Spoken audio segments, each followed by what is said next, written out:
Supreme court का एक आदेश आया है कि दलित समाज में जो आरक्षण है उसका वर्गीकरण होना चाहिए, यानी कोटे विदिन कोटे की बातें हो रहा है। इसको लेकर के बिहार की जो सरकार है, बिहार में जो लोग हैं सरकार में बैठे हुए केंद्र में, जैसे जीतन राम मांझी हो गए या चिराग पासवान हो गए, ये दोनों लोग का दो पक्ष है।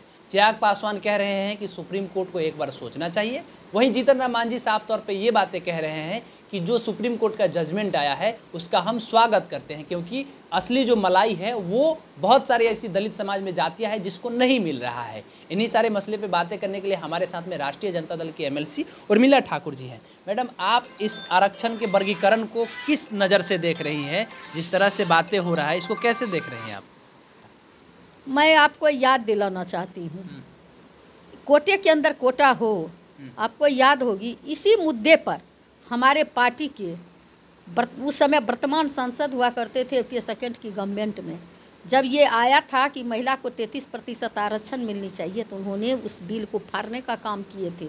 बाबू लालू प्रसाद यादव जी का यही लड़ाई थी कि आप जब 33% आरक्षण की बात महिला का करते हो तो दलित का महिला, अल्पसंख्यक की महिला, जो आदिवासी की महिला है, जो पिछड़ा अति पिछड़ा की महिला है, कोटा में कोटा निर्धारित करना पड़ेगा। तो उस समय जो है कहा लालू प्रसाद यादव जी जो है महिला आरक्षण के विरोध कर रहे हैं। मैंने सच्चाई की जब बात की है तो महिला आरक्षण के विरोध कर रहे हैं। लेकिन आज जो वर्गीकरण की बात किया गया है कोटे का, और उसमें भी आप देखे होंगे कि क्रीमी लेयर की बात किया गया है कि क्रीमी लेयर जो उसमें लाया गया है, ये सरासर जो है भारत सरकार के द्वारा एक साजिश के तहत जो है धीरे धीरे आरक्षण को ख़त्म करने का, जिस तरह से वो कहे थे सत्ता में आएंगे तो हम एक बार बाबा भीमराव अंबेडकर के संविधान का हम अवलोकन करेंगे, समीक्षा करेंगे, जो मोहन भागवत बोले थे, और आज उसका अमली जामा ये पहना रहे हैं वर्गीकरण करके। हम और बाबू लालू प्रसाद यादव जी और हमारे इस देश का सबसे प्रभावशाली युवा नेता बाबू तेजस्वी प्रसाद यादव जी, आप देखे होंगे कि उन्होंने हमेशा जन सरोकार के सवाल पर, इस आरक्षण के सवाल पर पीसी करके उन्होंने बताने का काम किए कि ऐसा हम इसका समर्थन नहीं करते हैं, हम इसका विरोध करते हैं। इसका एक बार जो है फिर से अति दलित और महादलित और आदिवासी लोगों का जो अधिकार को बाबा भीमराव अंबेडकर ने संविधान में दिए हैं, उसको जो है एक साजिश के तहत जो हटाने की कोशिश की जा रही है। हमारा ये सवाल है मैडम कि बाबा साहब अंबेडकर जिस जाति से है, मेस्तर जाति से थे। हम पूछना चाहते हैं, बाबा साहब के जाने के बाद आज भी दलित समाज में, उनके जाति में, मेस्तर जाति में एक भी नेता का नाम आपको याद है कि कोई ऐसा नेता हो जो बिहार में हो या देश में हो जो इतने बड़े लेवल पर पहुंचा? आखिर में क्यों नहीं मेस्तर जाति का लोग बढ़ रहे? केवल पासवान, रविदास, मांझी और आप कह लीजिए तो चौधरी समाज के लोग ही दलितों में सबसे आगे हैं। बाकी जो 18 जाति है उसको काहे नहीं ये लोग जिंदाबाद का नारा लगा रहे हैं? उसका नेता क्यों नहीं पैदा हो रहा है? मैं आपको बता देना चाहती हूँ, जहाँ तक मेस्तर जाति की बात है, मोहन राम का नाम सुने? वो हलखोर का बेटा था, जिसको बाबू लालू प्रसाद यादव ने मंत्री बना। कब? कितना दिन हुआ? अरे भैया कितना दिन, 90 से लेकर के 2005 के बीच के बात है। 5 के बाद नहीं सुनिए ना, कौन आया? नहीं आप कहते हैं कि कौन आया, ये तो जो सत्ता में बैठे मलाई खा रहे हैं उनसे पूछिएगा ना। हमारी पार्टी की जब बारी आई, अभी जब हमारा 17 महीना का बाबू तेजस्वी प्रसाद यादव जी को उप मुख्यमंत्री बनने का मौका मिला, तो आप देखे होंगे, आप जाते हैं कार्यालय में और निर्भया अंबेडकर को आप देखे होंगे, डोम जाति से आते हैं, उसको जो है आयोग में जो है संस्कृत बोर्ड के आयोग में उनको सदस्य बनाने का काम किए, उनको अध्यक्ष बनाने का काम किया। आज भी वो कहीं कहीं के प्रभारी हैं, आज भी कार्यालय में हमारी पार्टी बाबू लालू प्रसाद यादव जी और बाबू तेजस्वी प्रसाद यादव, इस राज्य की पहली महिला मुख्यमंत्री आदरणीय राबड़ी देवी जी के रीजन में जो विकास हुआ, उन्होंने कहे कि जो मेधा सूची से आएगा वो मेधा सूची में जाएगा, जो आरक्षण से आएगा वो आरक्षण कोटा से जाएगा। लेकिन आज क्या हो रहा है, जो मेधा सूची में 99% जो प्रतिशत नंबर लाने वाला को उसी 50% के अंदर ये लोग डालने का काम कर रहे हैं।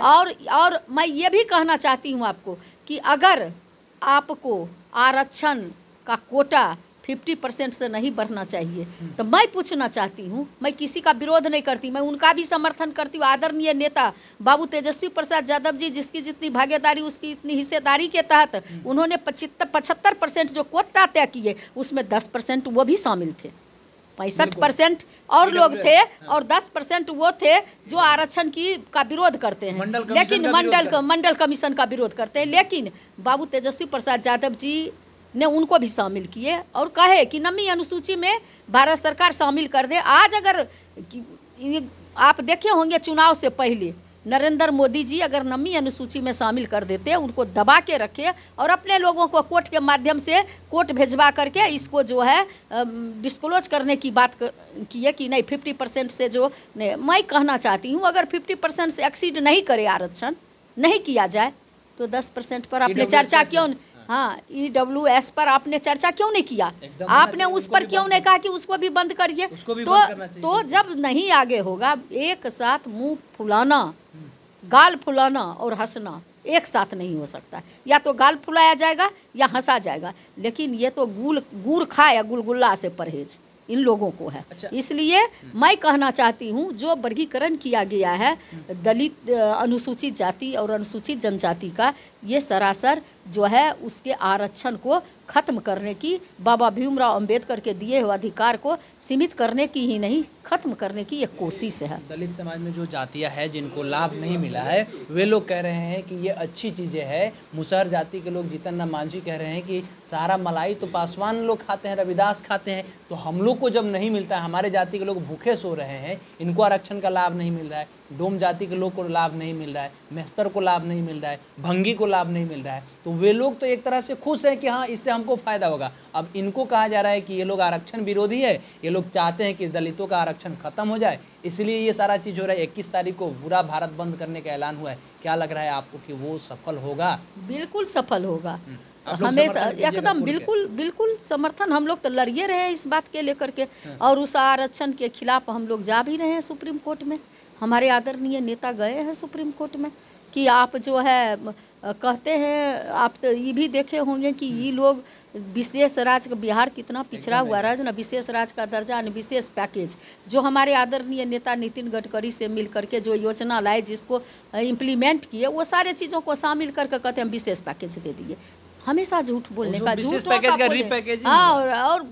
रिपैकेजिंग है और पूरे झूठ का पुलंदा, झूठ का फब्बारा ये लोग करते हैं। लेकिन मैं कहना चाहती हूँ आरक्षण के सवाल पर कि ये आरक्षण जो आप बोल रहे हैं मांझी जी का, मांझी जी तो पूरे सामर्थ्य हैं, बिहार के मुख्यमंत्री रह चुके हैं। बेटा सुमन मांझी जो संतोष सुमन हमारे पार्टी में आकर के जो बने थे विधान परिषद और बाद में जाकर के फिर उधर जो मंत्री बने हुए, मैं कहना चाहती हूँ, चाहे चिराग पासवान जी हों जो मंत्री बने हुए, मैं कहना चाहती हूँ आपको इतना ही लगता है ईमानदार हैं तो आप जनरल सीट से क्यों नहीं चुनाव लड़ते हैं?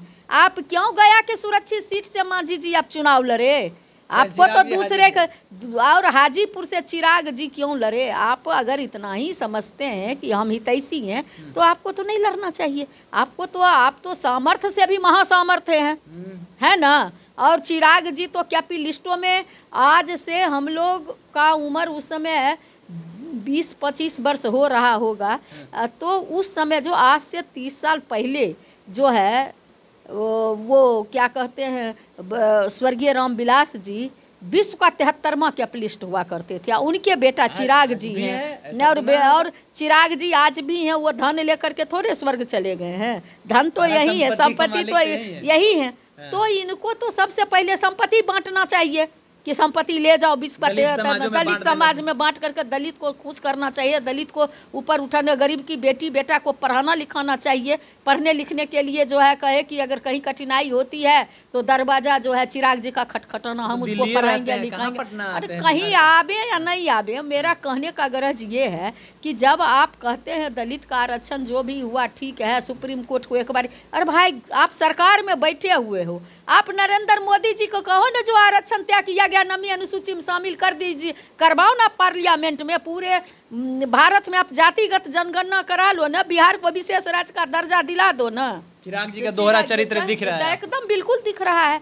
ये लोग अपने स्वार्थ में सत्ता की मलाई खाने के लिए कहीं भी जा सकते हैं, कुछ भी कर सकते हैं। चलिए, तो उर्मिला ठाकुर जी हैं साफ तौर पे कह रहे हैं कि चिराग पासवान दोहरी राजनीति कर रहे हैं। जीतन राम मांझी के बारे में कह रहे हैं कि उनके बेटा और जीतन राम मांझी दोनों आदमी समर्थवान है, वो क्यों नहीं जनरल सीट से चुनाव लड़ते हैं। आरक्षण में कोटे जो बातें हो रही है, कोटे की जो बातें हो रही है, ये बिल्कुल गलत है। आरक्षण समाप्त करने की एक सोची समझी राजनीति है। आपकी क्या प्रतिक्रिया है इन सारे बातचीत पर, कमेंट बॉक्स में बताइएगा। हमारा नाम केशव यादव है, पब्लिक स्टेशन आप देख रहे हैं। बहुत बहुत धन्यवाद।